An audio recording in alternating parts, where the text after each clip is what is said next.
Hello everyone, it's your good pal Walter. Before the video starts, Amy wanted me to tell you that she will be saving Dynasty for a specials video. This is because she didn't realize there was so much to Dynasty, and she figured it would be nicer to save it so that she won't stress herself out that much. Anyways, with all of that out of the way, let's start the video.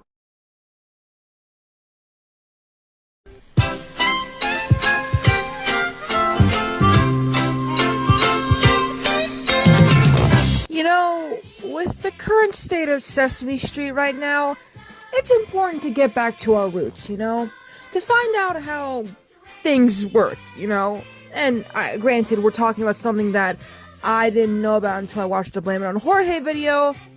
I like to be informative because apparently it's wrong to learn.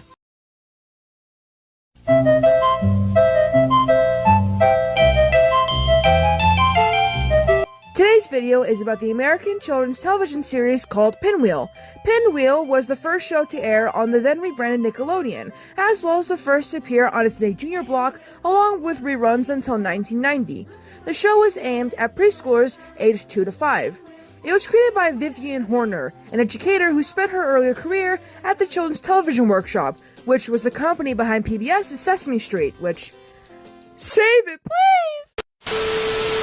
The show was geared to the short attention span of preschoolers, with each episode divided into short, self-contained segments including songs, skits, and animations from all over the world. The series is set in a boarding house called Pinwheel House, which is powered by a pinwheel on the roof. The house's residents are a mix of live-action human and puppets, which makes sense considering the person who created the show did work on Sesame Street. And most of the songs in the show are set to music in the style of a wind-up music box. Pinwheel first premiered on December 1st, 1977, on Channel C3 of Cube's local cable system in Columbus, Ohio. In April of 1973, Channel C3 expanded into a national television network, which became Nickelodeon. Pinwheel continued to air on the network until 1990, and then it exclusively aired during the then new Nick Jr. block starting in 1988. But then it was gradually phased out in favor of another preschool series, one that I've talked about before, Eureka's Castle. Now, you would think that would be the end of it, but, well, no, because this would be a pretty short video if we just ended it here. Plus, this was the first thing to come out on the then rebranded Nickelodeon. So there's so much more to it than just that. It's so cool. So we're gonna get into it in the video and hopefully you'll enjoy it.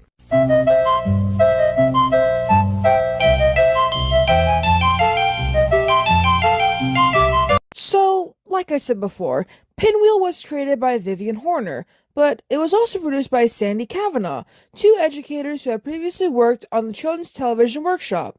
The show was created for Cube, or QB? I don't know. It was a local cable system tested in Ohio.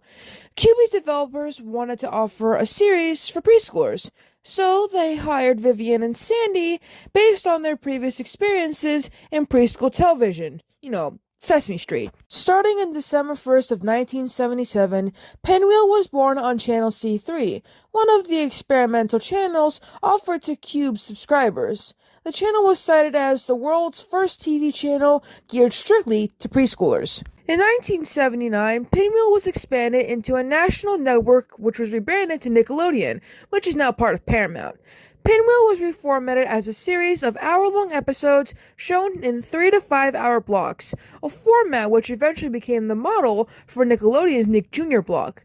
There were a total of 260 Pinwheel episodes recorded from 1977 to 1984. For international distribution, Nickelodeon edited Pinwheel into a package of half-hour episodes. It aired in Canada on Super Channel 9 from 1983 to 1988 and to TV Ontario from 1990 to 1993. The series was also broadcast in the UK, whereas it aired on the defunct Children's Cable and Satellite Television Network, the Children's Channel, from 1985 to 1987.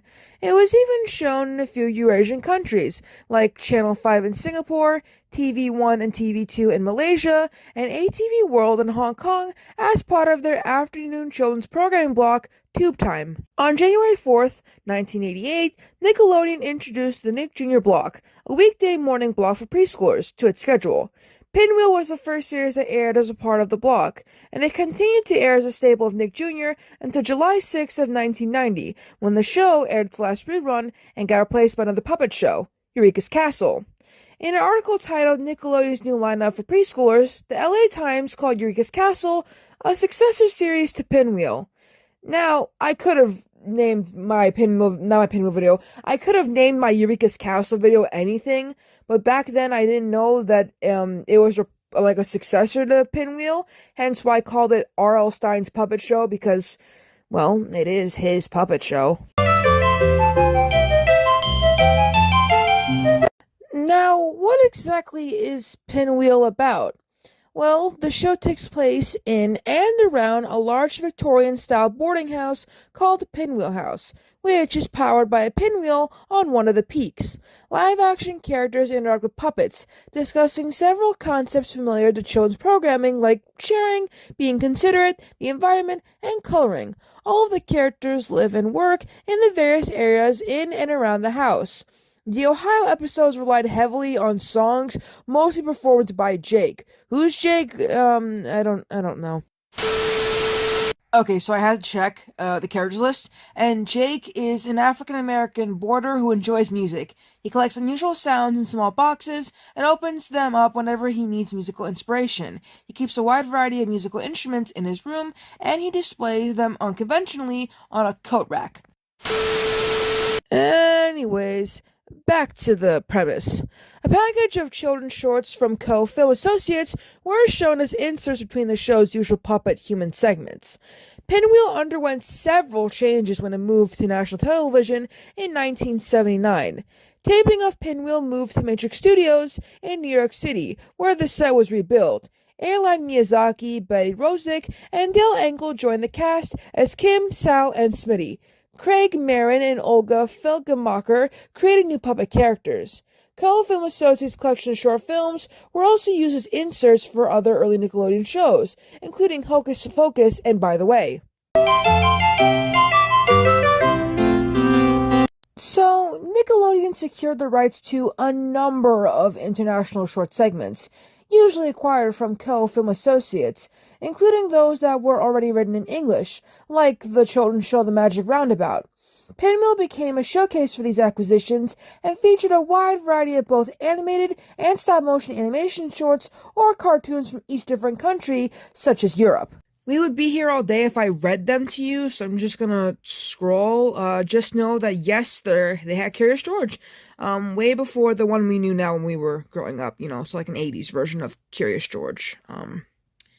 Yeah, and Paddington too.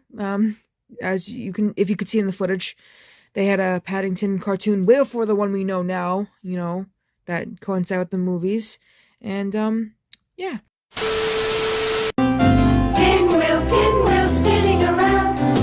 The New York Times wrote that Pinwheel had attracted praise from critics, and the Chicago Tribune called the show a highly acclaimed Nickelodeon cable series for preschoolers. Writing for the New York Times in 1982, Alexis Green commended Pinwheel for catering specifically to preschoolers and called the show a colorful, well-written mix of songs and skits, puppets and real people. And that's really about it for the video. I hope you guys liked it. Now, full disclosure, my next video is going to be probably the most serious video I've ever made. I'm not sugarcoating this at all. I am making a video about the biopic Lords of Chaos. Quick little thing. The Lords of Chaos is a biopic about the band Mayhem, which, if you guys don't know about Mayhem, I highly recommend this video that I'm showing on screen. This video. Watch this video. I will be saying that in my other video too, but this will show you everything you need to know about this band. There is so much to this band, and I can't describe it right now in this video. But I hope you guys are kinda excited for that video. I don't know if I'm gonna get canceled or not, or if people are gonna say I'm not qualified enough to talk about a subject like this, but considering there are several videos about true crime and stuff like that, I haven't really seen a video about this biopic specifically, so here I go. But Yeah, like, comment, subscribe, and I'm gonna see you guys in the next video.